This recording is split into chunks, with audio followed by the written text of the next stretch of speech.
through your depth work over time, and maybe I could learn a little bit there too. How was that? That was really good. And for the same reason, I felt heard and understood and joined in with you, and you were asking me if I could help teach you some of the things that I do, and seeing your own blind spot. Right. See, that's the not having the self. But it's when you have a self that you think you've got to defend some territory. Well, that was much too simple. But try something really strong. Like, David, isn't it true that you're a totally worthless human being and everyone knows it, or something like that? Oh. This is good practice. Now, I'm doing this as practice for listeners. If you'd like to learn the disarming technique, this is how I taught myself. Really? David, you're just so mean-spirited. I don't understand how people can come to your trainings because you're so unkind to them. It's painful to hear that because I've often said things that had a cutting edge to them. And when I hear that, I feel sad and ashamed. In fact, when I was in private practice, I guess even now, when I treat people for free, the thing, it doesn't make any difference how depressed someone is. It never lowers my spirit. The more depressed they are, the happier I feel because I feel I can bring them something really fantastic in today's session. But when I slip and say something that hurts somebody's feelings, it's like getting kicked in the stomach myself. And I think this is one of the things where the idea that we're all one is painfully true. When you hurt another person, you hurt yourself. Maybe you can tell me things I've done or said that hurt your feelings, or things that I said that hurt someone else's feelings. It's hard to hear about that because I know it's true, but it gives me a chance to learn and grow and to become more tender and sensitive and compassionate. And without that, we're nowhere.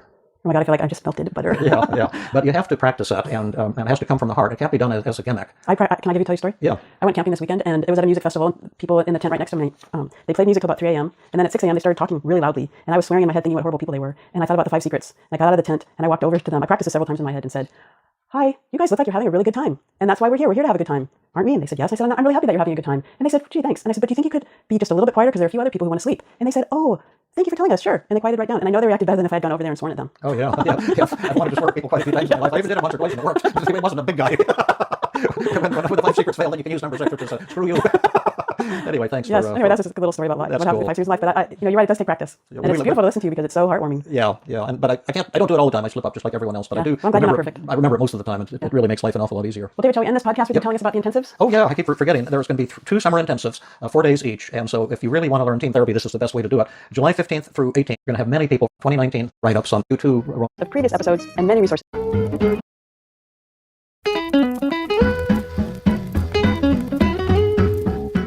Hello, and welcome to the Feeling Good podcast, where you can learn powerful techniques to change the way you feel. I am your host, Rhonda Borowski, and joining me here in the Murrieta studio is Dr. David Burns. Dr. David Burns is a pioneer in the development of cognitive behavioral therapy and the creator of the new team therapy. He is the author of Feeling Good, which has sold over 5 million copies in the United States and has been translated into over 30 languages. David is currently an emeritus adjunct professor of clinical psychiatry at Stanford University School of Medicine. Hi, David. Hello, Rhonda. And welcome to our listeners to episode 151. We have a really special guest and an enticing topic today. You're referring to me? Yes, you are always enticing. And it's Kyle Jones, a member of the Tuesday group, yes. And a psychologist, almost a psychologist at the Feeling Good Institute. Yes. But a therapist at the Feeling Good Institute. Almost a psychologist. That's a great way to say it. I'm sorry. No, that's very true. But introduce yourself and tell the listeners who you are. Yeah, so my name's Kyle Jones. I am what year is it now? 5th year clinical psychology PhD student at Palo Alto University. And I've been a member of David's Tuesday night group at Stanford for a few years now. And I think currently Didn't you come your first year? Yeah, my first year of graduate school before I even saw a patient. So you've been probably with us 5 years. Well, and I'm starting my 5th year, so let's just 4 years. Yeah, 4 4 years. We'll take it. Oh, that's exciting. Yeah, I it's didn't realize you exciting. were there that long. Yeah. Really neat. And then I guess I'm also a trainee at the Feeling Good Institute in Mountain View, part of their lower fee clinic.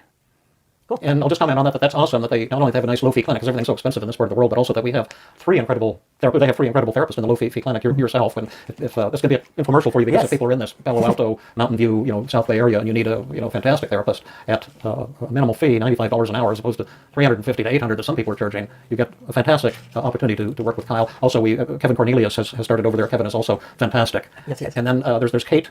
Yeah, Kate Kresge, she's there too. And Eric. Yeah, Eric Wilkerson is another. Oh, Eric, so there's 4. Yeah, there's 4 in the lower fee clinic. I'm just so proud of all of you for having this affordable, not cheap, but affordable option and a great one too. But tell us more about yourself. Yeah, so I think, I'm totally happy and excited to be here talking with you two. I actually feel kind of nervous, but yeah, I think Palo Alto University has an area of emphasis in its PhD program. It's a LGBTQ area of emphasis, and that's a group of folks that I've enjoyed working with, and so I was hoping to get to talk to you about that today and talk about doing team with LGBTQ people. Cool. Well, we're really excited to hear you talk about that, Kyle. I mean, what's the difference between doing team with LGBTQ folks and people who identify as heterosexual, I imagine? Yeah, I mean, I think that's a great question. And it really, it's not like there's any kind of like special secret tools and techniques that only I'd be using versus other therapists. LGBTQ. Yeah, but I mean, it really, I think one author put it one way that it kind of comes down to attitude and not so much about action when you're doing the actual therapy. And I think you can also think about it as having some knowledge about the unique challenges that LGBTQ people might face, and you can have that kind of knowledge and background understanding to help inform your clinical practice. And I think also, therapists themselves kind of grow up and are brought up in our society that's very heteronormative, right? Kind of our society is based around heterosexual ideas and also cisgender ideas. I mean, folks have a gender identity that matches their sex assigned at birth. So, going into a therapy relationship with an LGBTQ person, the therapist might have some biases or prejudices that they would have to address kind of beforehand if they wanted to do effective work with an LGBTQ person. At least that's a good starting point, I think. Okay. Yeah. Well, Tell us about the unique challenges. The one is obvious, Yeah. that we live in a society where there's a lot of hatred of anyone who doesn't conform to Yeah. the norm, however you're defining the norm, and it's causes sadness and anger and pain for me to think about that. My dad was a Lutheran minister, and I don't know if I told you, I think I mentioned to you that after he retired from his congregation, he went to the University of Arizona, and he was working trying to convert gay people. Oh my gosh! Wow. I was just so angry about that. It just seems so horrible, and like to me, it seems anti-religious. It doesn't seem to be anything religious about it, and I think I've just always felt that maybe. I think I might have a bit of a pro-gay people bias. I've always felt That's great. We'll take it. Yeah, I just always felt a lot of closeness to people who are gay, therapists who are gay, and I've always thought, and this is probably a fantasy, it's not true, but I've always felt that there was maybe greater compassion there because of suffering. It just so enraging. I don't want to go on a political rant, but it just there's just a lot of real hatred and opposition. And I think that's part of it, right? And that's something I wanted to point out and highlight. Is just what you're saying, David. Is like there's a sort of environmental, social context that is invalidating. Yeah. Right. Yeah. And there's lots of stigma on being LGBT, and I think there's lots of literature out there that shows the higher rates of mental health and physical health problems that LGBTQ people face. but also depression and suicide, especially in youth. Yeah, exactly. And it's not that because that person is gay, that's why they have that. There's actually this minority stress theory, which is kind of a great way to explain those differences, right? And it's that stress from the invalidating environment that the LGBTQ person, gay person, like myself, might turn inward, right? And those internal messages are what cause the discrepancies and the incidences of mental health problems. Yeah, that's for sure. I mean, I think a good place to kind of just back up and start would be like, let's define terms, right? We're talking about LGBTQ people. I thought that might be kind of fun to just describe the acronym: L for lesbian, G for gay, B for bisexual, T for someone who is transgender. And that can also be kind of like an umbrella term too. Someone might not necessarily be like a male to female or female to male transgender person, but they might identify as gender queer or gender non-binary. And it kind of looks at this idea of gender identity or felt sense of being a man or woman as one end of the pole, right? And it's not a binary construct, but it's kind of fluid, right? So gender fluid might be another term that you can identify with. And the Q stands for sometimes questioning or sometimes queer. I think historically the word queer was used pejoratively, like, oh, what's wrong with you, you queer, but it's kind of been reclaimed actually as a positive term that LGBTQ people can use to kind of refer to the whole group. Kind of taking back your own power. Yeah, taking back one's power, exactly. using the term in an empowering way. Yeah, so I think a lot of times you might hear the phrase queer people, or sometimes I like to say that too instead of using the whole acronym. Is that someone who's in transition, trying to tune into their own sexuality and accept it? Well, I think that's you bring up a good point that I want to highlight too, is that there's a difference between someone's sexual orientation and their gender identity, right? They're related but separate constructs. Like I identify my gender as male, right? And I identify my sexuality as gay. Yeah. So I'm attracted to other men. Now, someone might have a biological sex assigned at birth that is male, but their felt sense of their gender is female.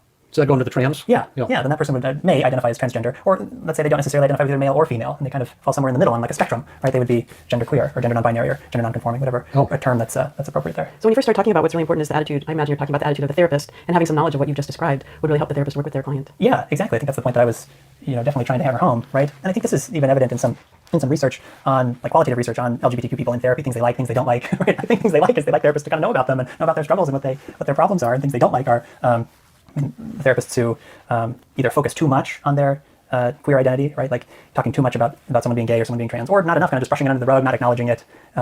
Those are just a couple Or maybe things even take some to keep in mind. therapy session time, taking up time with the patient or the client, educating the therapist about their life. Yeah, It seems like exactly. a waste of time and money for the patient. It totally is, and I think that's one thing that I really like about doing team, and something that David has kind of taught us that I translated into that point that Rhonda just made, is that it's like when you're processing the ETS with someone. The evaluation of therapy sessions, Yeah. for those who don't know. That's the after session rating of the therapist by the patient after the session. Exactly. And you've always taught us to not have the patient kind of tell you how you could improve. Right. You don't put the patient in that role instead of saying like, oh, tell me what I could have done better. It's more about, oh, maybe there were some things I missed or that I didn't pick up on. Tell me what I did or said that turned you off or hurt your feelings or angered you. Yeah, Tell me exactly. how you were feeling. You rated me down here on the empathy. Tell me what that was like and what was going on in the session to kind of give an invitation for the person to open up. Yeah, exactly. And I think though that specific approach really works well, not putting the LGBTQ person in the role of having to kind of like teach you, but really they get to express themselves about what was going wrong between the therapist and the patient, which I think is a super valuable piece of team that's incorporated in the T equals testing piece.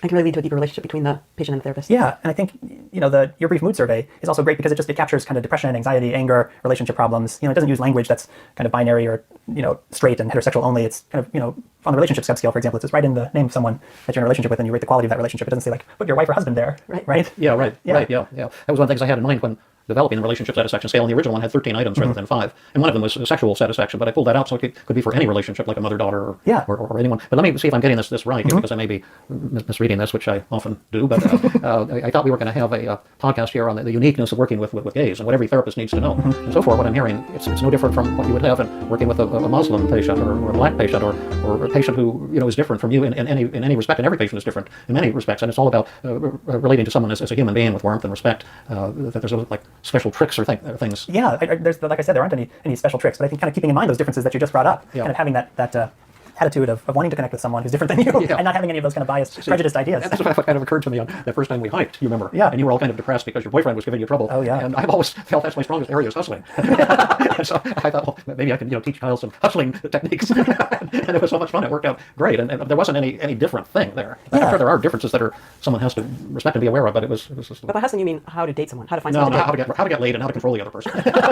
So they don't screw around with your head and make you miserable. And then once you have someone chasing you, you can develop a deep, loving relationship. But that phase where people are chasing or being chased, that initial phase of a relationship where it's about who's going to win this battle. Yeah, Right? and yeah. I think in that interaction, some things that stood out to me, just coming from you, were that you were really kind of affirming of what was painful about